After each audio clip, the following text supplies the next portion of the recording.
Hello dear students, welcome back to our classroom. അപ്പോൾ നമ്മളിന്ന് ചെയ്യാൻ പോകുന്നത് ഓണപ്പൂക്കളിടുന്ന ഒരു രണ്ട് ലേഡീസിൻ്റെ പിക്ചേഴ്സാണ് കേട്ടോ. അപ്പോൾ നമ്മളിത് ഓണത്തിനൊക്കെ ചെയ്യാൻ പറ്റിയൊരു വർക്കാണ്. കുറച്ച് ടൈം എടുത്തിട്ട് ചെയ്യേണ്ടതാണ്. അപ്പോൾ ഇത് നമ്മൾ 2-3 പാർട്ടാക്കിയിട്ടാണ് ഈ വീഡിയോ ഞാൻ നിങ്ങൾക്കായിട്ട് അപ്ലോഡ് ചെയ്യുന്നത് കേട്ടോ. ഞാനിത് ഫസ്റ്റ് ചെയ്യാൻ ഉദ്ദേശിച്ചിട്ടുണ്ടായിരുന്നത് കളറിങ്ങിലാണ് ചെയ്യാൻ ഉദ്ദേശിച്ചിട്ടുണ്ടായിരുന്നത് കേട്ടോ. അപ്പം ഞാൻ പെൻസിൽ വെച്ചിട്ടല്ലായിരുന്നു ആദ്യം ഇതിൻ്റെ ഔട്ട്ലൈൻസ് കൊടുത്തിട്ടുണ്ടായിരുന്നത്. യെല്ലോ കളർ പെൻസിൽ വെച്ചിട്ടായിരുന്നു ഞാൻ ഔട്ട്ലൈന് കൊടുത്തിട്ടുണ്ടായിരുന്നത് കേട്ടോ. അപ്പോൾ അതിൻ്റെ ഒരു ചെറുതായിട്ട് ഇതിൽ നിങ്ങൾക്ക് കാണാൻ പറ്റും ഔട്ട്ലൈന്. പെൻസിലല്ല, കളർ പെൻസിലാണ് ഞാൻ വെച്ചിട്ട് ആദ്യം ജസ്റ്റ് ഔട്ട്ലൈന് കൊടുത്തിട്ടുണ്ടായിരുന്നു കേട്ടോ.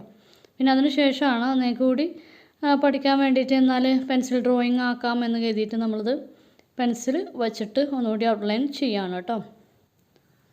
അപ്പോൾ ഈ വർക്ക് ചെയ്യുന്നതിന് മുമ്പായിട്ട് നിങ്ങൾ തീർച്ചയായിട്ടും ഫിഗർ ചെയ്യുന്ന മുമ്പ് നമ്മൾ 3 വീഡിയോസ് ഇട്ടിട്ടുണ്ടായിരുന്നു. ആ ഒരു വീഡിയോ വാച്ച് ചെയ്തേ പറ്റുള്ളൂ. നിങ്ങളത് പ്രാക്ടീസ് ചെയ്തെങ്കിൽ മാത്രമാണ് ഈ ഫിഗർ നിങ്ങൾക്ക് കറക്റ്റായിട്ട് കിട്ടുള്ളൂ കേട്ടോ. നമ്മൾ മുമ്പ് ഫിഗർ ഫ്രണ്ട് പോസ് ചെയ്തിട്ടുണ്ട്, അതേപോലെ സൈഡ് പോസ് ചെയ്തിട്ടുണ്ട്. ഇൻഡിപെൻഡൻസ് ഡേക്ക് നമ്മൾ ചെറുതായിട്ട് ചെരിഞ്ഞിട്ടുള്ളൊരു ഫേസും ചെയ്തിട്ടുണ്ട് കേട്ടോ. ഇനി കൂടുതലായിട്ട് നിങ്ങൾക്ക് ഫിഗർ വരക്കുന്നത് അറിയണമെന്നുണ്ടെങ്കിൽ നമുക്ക് ഇനിയും അതിൻ്റെ ക്ലാസ്സുകൾ ഇടാം. ഓക്കെ, അപ്പോൾ നിങ്ങളത് കറക്റ്റായിട്ട് ചെയ്തെങ്കിൽ മാത്രമാണ് നമുക്കത് ഫിഗറൊക്കെ കറക്റ്റായിട്ട് വരക്കാൻ പറ്റുള്ളൂ കേട്ടോ. അപ്പോൾ ആ വീഡിയോ നിങ്ങൾക്ക് കണ്ടിട്ട് കാണാത്തവരാണ് എന്നുണ്ടെങ്കിൽ നമ്മുടെ ഐ കാർഡിലും അതേപോലെ എൻ്റെ സ്ക്രീനിലും ആ വീഡിയോ ഞാൻ കൊടുക്കാം കേട്ടോ. ഐ കാർഡ് എന്ന് വെച്ചാൽ നമ്മൾ ഈ വീഡിയോ കാണുമ്പോൾ തൊട്ട് മുകളിൽ ഇങ്ങനെ ഒരു കാർഡ് വരുമല്ലോ, അതിൽ ക്ലിക്ക് ചെയ്യുമ്പോൾ നിങ്ങൾക്ക് കറക്റ്റായിട്ട് ആ വീഡിയോയിലേക്ക് പോകാൻ പറ്റും. അപ്പോൾ നിങ്ങൾ അതൊന്ന് പ്രാക്ടീസ് ചെയ്തിട്ട് വേണം കേട്ടോ ഈ എന്താ പറയുക ഈ ഒരു അനാട്ടമി ചെയ്ത് പഠിക്കാൻ വേണ്ടിയിട്ട്. മുമ്പുള്ള എല്ലാ ക്ലാസ്സിലും ഞാൻ പറയാറുണ്ട്, പെൻസിൽ ഷെയ്ഡിങ് ആണെങ്കിലും കളറിങ് ആണെങ്കിലും നമ്മൾ ഫസ്റ്റ് ചെയ്യുന്ന ലൈൻസുകളെല്ലാം തന്നെ ക്ലിയർ കുറച്ചിട്ട് ലൈറ്റായിട്ട് വേണം നമ്മൾ ഔട്ട്ലൈന് ഇടാൻ വേണ്ടിയിട്ട് കേട്ടോ. നല്ല തിക്കായിട്ട് ഇടരുത്. അപ്പോൾ നമ്മൾ ആ ഒരു പെൻസിൽ ഷെയ്ഡിങ്ങിൻ്റെയോ അതേപോലെ കളറിങ്ങിൻ്റെയോ ഒരു ഭംഗി കിട്ടില്ല. അപ്പോൾ നിങ്ങൾ ലൈറ്റായിട്ട് വേണം പെൻസിൽ വെച്ചിട്ട് ഔട്ട്ലൈന് ഇടാൻ വേണ്ടിയിട്ട്. അതും HB പെൻസിൽ വേണം നിങ്ങൾ യൂസ് ചെയ്യാൻ വേണ്ടിയിട്ട് കേട്ടോ. അപ്പോൾ നമ്മൾ ഡ്രോയിങ് ചെയ്യുമ്പോൾ നമുക്ക് എവിടേക്കാണ് ഷെയ്ഡിങ് വരിക, അതായത് ഷെയ്ഡിങ്ങിൻ്റെ വേരിയേഷൻ വരിക എന്ന് വെച്ചാൽ എല്ലാം തന്നെ ഈ ഔട്ട്ലൈൻസിൽ നമ്മളിങ്ങനെ ഇതുപോലെ മാർക്ക് ചെയ്തിടണം. അല്ലാതെ ജസ്റ്റ് നമ്മൾ ഔട്ട്ലൈൻ ഇട്ട് പോയിട്ട് കാര്യമില്ല. ഇപ്പോൾ നമ്മൾ ഈ സാരിയിൽ തന്നെ ഒരുപാട് മാർക്കുകൾ ചെയ്തിട്ടുണ്ട്. ആ ഒരു മാർക്കുകൾ ലൈറ്റായിട്ട് ചെയ്തെങ്കിൽ മാത്രമാണ് നമുക്ക് ഷെയ്ഡിങ് ചെയ്യുമ്പോൾ നമ്മൾ അതൊക്കെ ശ്രദ്ധിച്ചിട്ട് ലൈറ്റ് വരേണ്ടത് എവിടെയാണ്, ഡാർക്ക് വരേണ്ടത് എവിടെയാണെന്നൊക്കെ നമ്മളൊന്ന് ശ്രദ്ധിക്കുകയുള്ളൂ കേട്ടോ. അപ്പോൾ ഔട്ട്ലൈൻ ചെയ്യുമ്പോൾ കറക്റ്റായിട്ട് ഇതൊക്കെ മാർക്ക് ചെയ്തിടണം കേട്ടോ.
സ്റ്റുഡൻസ് നമ്മുടെ ഈ ഒരു ഔട്ട്ലൈനൊക്കെ കംപ്ലീറ്റ് ആയിട്ടുണ്ട്. ഇനി നമ്മൾ ആർട്ട് ലൈനിൻ്റെ ഡ്രോയിങ് പെൻസിൽസ് വെച്ചിട്ടാണ് ഷെയ്ഡിങ് ചെയ്യുന്നത് കേട്ടോ.